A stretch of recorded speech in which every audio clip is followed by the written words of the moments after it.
우리가 얘기하는 성장은 이제 한문으로는 포용적 성장이라고 그러는데, 포용적 성장이라는 말은 무슨 말씀인가 쉽게 말씀드리면 절대 다수를 위한 경제 성장입니다. 성장 혜택이 골고루 돌아가는. 그러려면 우리는 중소기업 중심의 경제 성장 모델을 이번에 제시하고 있는 것입니다. 이명박 정부의 중소기업 정책, 이대신 보시면 금방 말씀하신 대로 고환율 정책, 혜택이 대부분이 대기업에 들어갑니다. 부자감세, R&D, 투자세공, 이건 대폭 확대했지만 대부분 혜택이 대기업에 들어갑니다. 그래서 기업 프렌들리라고 하지만 대부분이 대기업 프렌들리 쪽으로 이렇게 정책이 가고 있고, 우리는 이걸 중소기업 프렌들리로 가져가겠다 하는 것이 저희 약속입니다.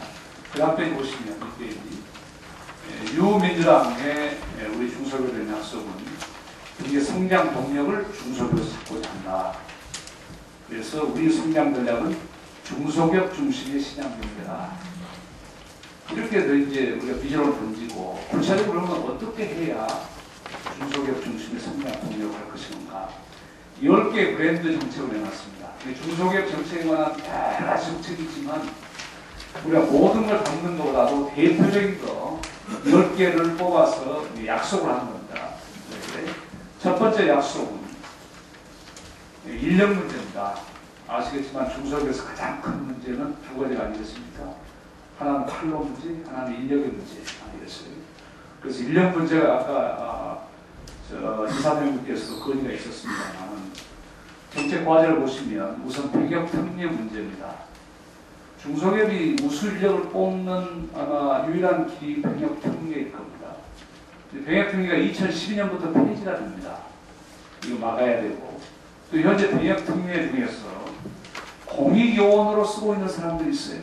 그러니까 동사무소 근무라든지 산불 단속 이런 데 쓰는 공익요원들을 이걸 중소기업으로 돌려주자. 그리고 그런 공익요원들이 쓰는 그런 자리, 동사무소라든지 산불 단속은 노인 일자로 돌려줘야 돼. 나이 많은 사람들 일자리 없는데 노인 일자로 돌려주고, 중소기업의 그 자리에는 대역특례 요원들 중소기업으로 돌려서 인력을 쓰게 하자 하는 첫 번째 내리고, 그 다음에 보시면 아까 외국인 근로자 문제 회장님께서 잠깐 말씀해 주셨습니다만, 공급 제한을 이제는 구분해서 접근하자. 생산 현장에 따라서. 그러니까 IT나 이런 데 우리 벤처기업 들어오셨지만 국내 일자리 수요가 많은 현장에 대해서는 외국인 근로자를 제한할 필요가 있지만, 근로자를 구하기 쉽지 않은 작업 현장, 여기 주물옆에 이사장에 모셨는데 이런 현장에 대해서는 외국인 근로자를 적극 권장해야 된다. 구분해서 접근하자. 외국 근로자 문제를. 이게 저희 생각입니다. 혹시 다른 의견 있으시면 나중에 끝나고 말씀해 주시고요. 그 다음에 중소기업의 그 평생 학습이라든지 교육훈련에 대한 지원, 이런 부분들은 추가로 말씀을 안 드려도 내용은 말씀 건의해 주신 내용이고요. 두 번째 브랜드는 나홀로 중소기업을 벌떼형 중소기업으로 결국 네트워킹하자. 그래서 경쟁력을 키워보자. 그리고 중소기업은 구조적으로 효율성에 있어서 한계가 있을 수밖에 없다. 피부가 영세하기 때문에.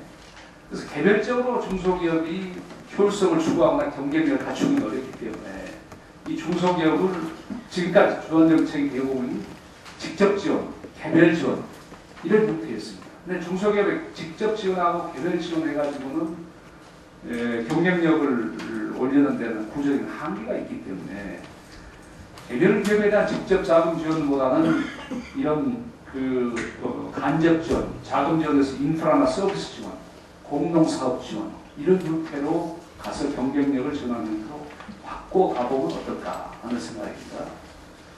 지금 네트워킹을 보면 우리나라 중소기업의 조직화율은 굉장히 낮습니다. 다른 나라에 비해서. 이번에도 너무 잘 알고 계신 내용이 또 조직률 낮은 데다가 조직화된 데서도 공동사업 비율이 굉장히 낮습니다. 일본하고 비교해보면 이 수치가 있습니다만 대단히 이런 부분들이 네트워킹이 잘 안 되고 있다. 혼자 대기업과 이렇게 싸워나가는 한계가 있다. 그래서 별도형으로 네트워킹을 만들어보자. 그걸 어떻게 할 것인가. 그 다음 페이지 보시면 우선 협동조합을 통한 협동사업을 활성화해보자. 업종별로, 지역별로 공유할 수 있는 인프라를 만들고 공동사업을 활성화하고 이런 안을 내놨습니다만 실제 우리나라의 경우는 이게 잘 안 되더라고요. 제가 현장을 좀 가서 몇 군데 봤는데 그래서 업종별로 지역별로 잘 안 되는 이유는 이제 기업별로 어떤 역할을 하며 어떤 몫을 서로 가져갈 것인가가 좀 다툼이 있어서 어려운 점이 있더라고요. 그래서 이 네트워킹은 시장을 중심으로 한 기술이 결합하는 네트워킹 형태가 상당히 지금 잘 작동하고 있습니다. 예를 들면 넥슨이라는 회사 아시죠? 벤처기업에 오셨습니다. 넥슨이라는 세계적인 게임 업체입니다. 우리가 유통망을 가지고 있는 이 회사가 조그만 적은 기술 게임 회사라고 이렇게 네트워킹을 해서 그렇게 하고 있는데 대단히 잘 되고 있고 그래서 일단 넥슨이 딱 찍은 회사는 넥슨이 딱 찍어가지고 이런 회사는 우리 지금 같이 함께하는 게임 회사다 하게 되면 기보 신고에서도 특별 보증을 해주도록 한다.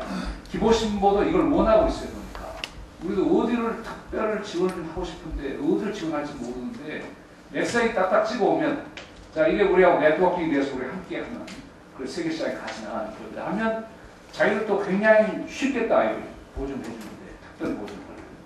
그래서 이런 형태의 업종별 지역별로 하면 좋고 이게 잘 안 되는 경우에는 시장을 중심으로 기술이 결합하는 네트워킹을 해도 지원을 좀 해나갈 필요가 있다. 그 다음 공동사업 문제입니다. 공동사업에 대해서는 아시니까 넘어가겠습니다. 세 번째, 대기업의 문제입니다. 대기업과 이제 협력업체의 모델은 크게 두 가지가 있지 않겠습니까? 협력개발 관계가 있고 하나는 하도급 관계가 있는데 이 형태를 전부 협력개발 모델로 우리가 유도해야 되지 않겠어요? 잠깐 얘기 나왔습니다만 쥐어짜기에 능숙한 대기업은 해외 시장에 가면 백전백패입니다. 공대에서 쥐어짜기 만들어요.